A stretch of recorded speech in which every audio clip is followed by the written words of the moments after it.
తెలంగాణలో ప్రజాపాలన ప్రారంభమవుతుందన్నారు సీఎం రేవంత్ రెడ్డి. 6 గ్యారెంటీల దరఖాస్తు పత్రాన్ని రేవంత్ రెడ్డి విడుదల చేశారు. రేపటి నుంచి ప్రజాపాలనలో దరఖాస్తులను స్వీకరిస్తామని తెలిపారు.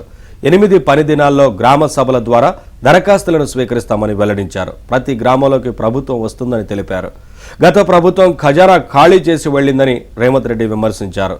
ఉద్యోగ నియామకాలు జరగాలంటే టీఎస్పీఎస్సీ చైర్మన్ నియామకం జరగాలన్నారు. త్వరలో కొత్త బోర్డు ఏర్పాటు చేసి పోటీ పరీక్షలతో పాటు నియామకాలను పారదర్శకంగా నిర్వహిస్తామని స్పష్టం చేశారు.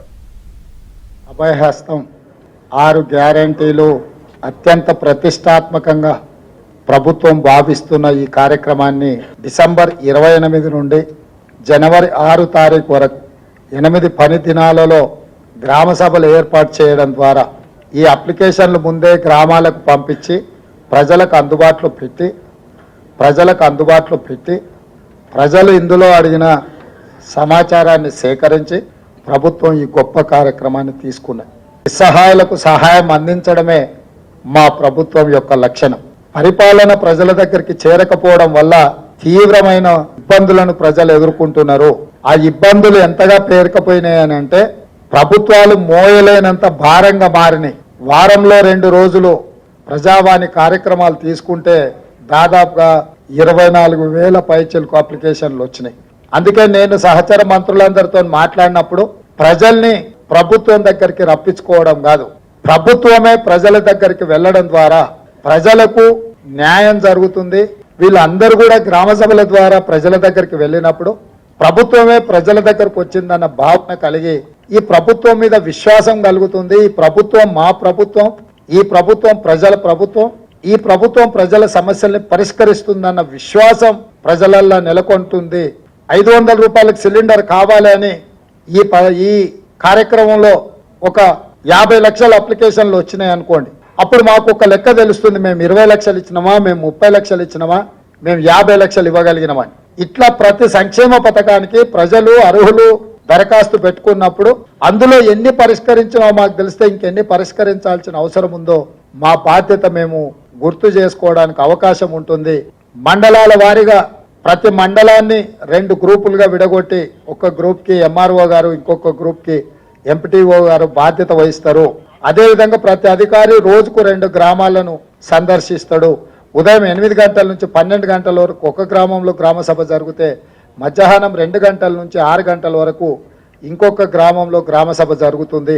మహిళలకు పురుషులకు కూడా సపరేట్గా కౌంటర్స్ పంపిస్తున్నాం. గ్రామ పంచాయతీలల్లో గ్రామ కార్యదర్శి లేకపోతే అంగన్వాడీ టీచర్లో ఎవరినో పెట్టి అక్కడ అప్లికేషన్లు పెట్టి ఒకవేళ గ్రామ సభలో అప్లికేషన్లు ఇవ్వలేకపోయిన వాళ్ళు గ్రామ పంచాయతీలో కూడా ఈ పని దినాలలో ఇచ్చుకునే విధంగా కూడా ఏర్పాట్లు చేస్తున్నాం. మీరు ఎవరి కోసమో ఎదురు చూడాల్సిన పని లేదు. ప్రభుత్వమే మీ దగ్గరకు వచ్చింది, మీ గ్రామానికి వచ్చింది, మీ వార్డుకు వచ్చింది, మీ మధ్యలో ప్రభుత్వం ఉంది.